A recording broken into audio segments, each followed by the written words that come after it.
What's up, guys? It's Corzi from Gaming Legit. Long time no talk.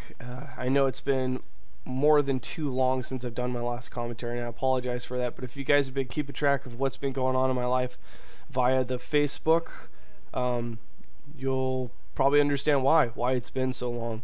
And I've been informed by some of my friends that have some people hating up on my channel, kind of tearing on me because I haven't been able to post a video for such a long time. And then I got those other subscribers, the people that are the reason basically why I do these videos, that are defending me and backing me up, and more than likely they're the guys that are on Facebook keeping track of what's going on.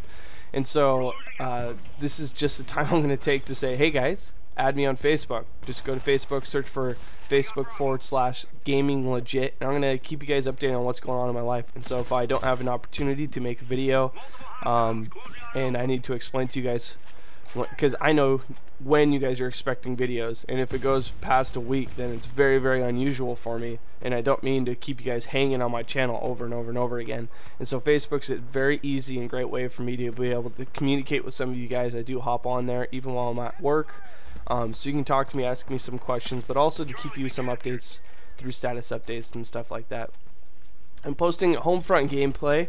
I've tried to play as much of this game as I possibly could before I put the game down and kind of walk away from it and go back to something else, just so I can give this game a fair amount of time. I think people too quickly put games down. They're too judgmental right off the bat, and they don't give it enough time to leave a solid impression, and instantly gravitate towards critiquing stuff like graphics or animations that are in the game that are cheesy in comparison to other much larger franchises that have a lot more money to buff out a lot of the animation problems that you see in Homefront and stuff like that. But something else about games like Homefront, where THQ is kind of trying to relaunch a first-person shooter and trying to come up with something to compete against the other big online games right now. They did a very good job in a lot of different areas in this game, and mainly it's the ideology. Just some of the concepts they brought into the multiplayer are really good, and some of the stuff they failed at was the animations. Some of them are really cheesy, like when they're throwing a grenade or going to the knifing's not that bad. But some of the stuff starts breaking apart when there's too much action going on the screen. The controls are kind of clunky. I don't really fully understand what's going on with the controls. I can't explain to you why they're different. They just feel different, and you really just got to play the game to understand what I'm talking about. It's not as fluid as it is in other games like Call of Duty or Battlefield or Halo. And those are the best games to compare, because those are the leading first-person shooters with the least amount of problems in comparison to other first-person shooters that are coming out into the market to try to compete against these games. This is a pretty nice play. This is always fun. This is what's so enjoyable when Homefront, when you come in solo soldier and you take out two guys trying to capture B and retake control.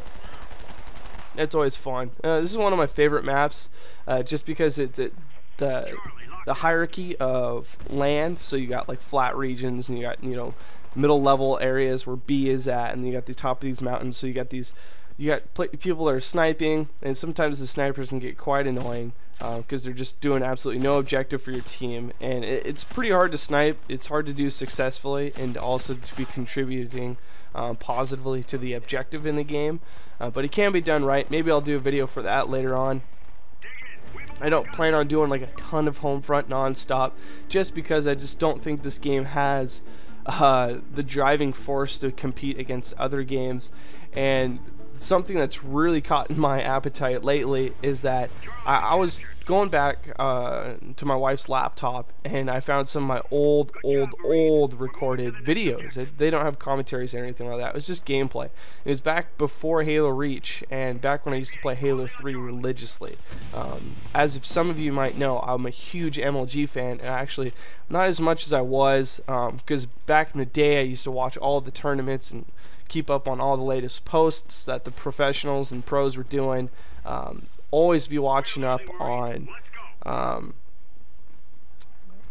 everything basically that MLG Pro was posting, anything to better my Halo game. And I was decent at Halo. I wasn't pro, but I was good for a recreational player. And I think some of you guys will defend me in that. I'm not too bad at Halo. I'm able to carry myself pretty well. But after watching that video, I was just kind of bummed out because I was like, man, this is when Halo was so fun. And then going into Halo Reach, I'm not saying that Halo Reach is a bad game, but putting into the classes, slowing down the character, and making a lot of fundamental changes that were so defined within the Halo genre. It was just like, man, I miss Halo. I miss Halo 3. I miss Halo 1. I miss Halo 2.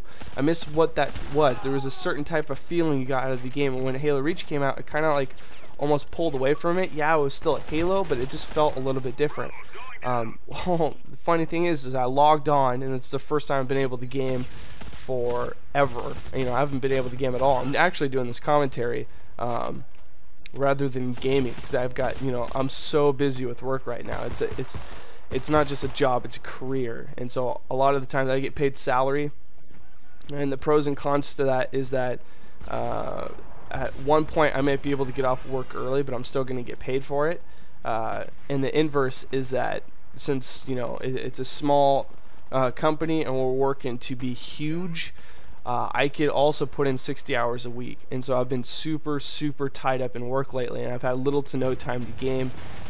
And when you're going to work at 9 o'clock in the morning, and you're not getting home to 9 o'clock at night, 10 o'clock at night, and after you clean up and you eat, it's basically time to go to bed and start that routine over again. And my wife needs some of my time too, and so I don't have a ton of time where I can sit down and play games, record games, and do commentaries. But the routine's kind of thinning out, and it's becoming a little bit more regular. I have been getting home or leaving work around 6 o'clock now, and so I'm actually working 8-hour days now, which is good. And so hopefully I'm going to be able to get back into my regular routine and posting videos for you guys. I don't plan to go anywhere as far as Gaming Legit goes. I'm going to continue to do this for as long as I possibly can. I kind of got sidetracked a little bit there. Anyways, the whole point of me bringing up the whole Halo thing and referencing Halo 3 and those past Halos is that they updated the playlist again for Halo like they always do. Bungie's the best developer that is out. I honestly can say that. They're my favorite. They just did a Halo Classic game variant, which is the old school Halo, everything I was telling you about, everything that's special about Halo 3, Halo 2, but it's just with Halo Reach weapons and the health system. That's the only difference. They picked up the speed. They remade like almost all of the old maps. I think there's a couple. I think one of them's a remake of Derelict. I don't remember Derelict too much, but it just feels like Derelict to me. They remade Beaver Creek. It's called Noble Creek, and a bunch of other stuff like that. So I'm super excited about that. I'm sorry I didn't do a ton of strategy involving Homefront today. I just felt like since it's been so long since I posted a video, I really needed to update you guys on what's going on, some of the stuff that's in my head, kind of trying to touch base with you guys. This is my 99th video. My next video is going to be my 100th video, and yes, I'm going to do something special for you guys, so you don't have to worry about that. And you know, how about I take this last minute to actually do some strategy? And so when you're playing ground control, something that's different from playing domination in Call of Duty and other games like Battlefield, where you have Conquest, where it's basically a similar type of game. You don't want to spawn trap people by taking 2 points and then hold the last one. Now Battlefield's kind of like this, I suppose, where Battlefield actually they have a very defined spawn point. Or this game, it's a lot harder to do a spawn trap. It's possible, but it's a lot harder. You don't want to capture 2 points and leave one not taken. If you have the option of being able to go and take in all 3 points, do it. You know, the amount of time that you start filling up that bar on the bottom of your screen, and then it changes and advances points to the next set of conquest or ground control points. Do it. There's no reason not to. Another thing that I think that might be of value is that people are always running non-stop, and if you're working with a group of people, it might be smart to actually sit down and talk with your teammates and like spread out what you guys are going to do. So one guy watch B, one guy watch C. You know, it's remarkable how easy it is for one person to defend 1 point if they're playing smart. So if you're using the SCAR with the silencer, you could easily take 3 or 4 people on before they even know where you are. hiding within one of these ground control points. It's very easy to defend a point. I think that why this game tends to be so quote random is that after you capture a point, everybody's so quickly running to the next point, and while you're running to the next point, the enemy team's swiftly moving behind you come over to recapture the point that you just took. So it's something to consider it, or to consider it, to consider and move forward with that strategy. As far as weapons go, you know, I've messed around with all of the assault rifles, and with the lag that's online, I think that the Scar with its triple burst is the best way to go. When you shoot on target, it's the 1 to 2 shots, depending on when, where you shoot and what the guy's health is.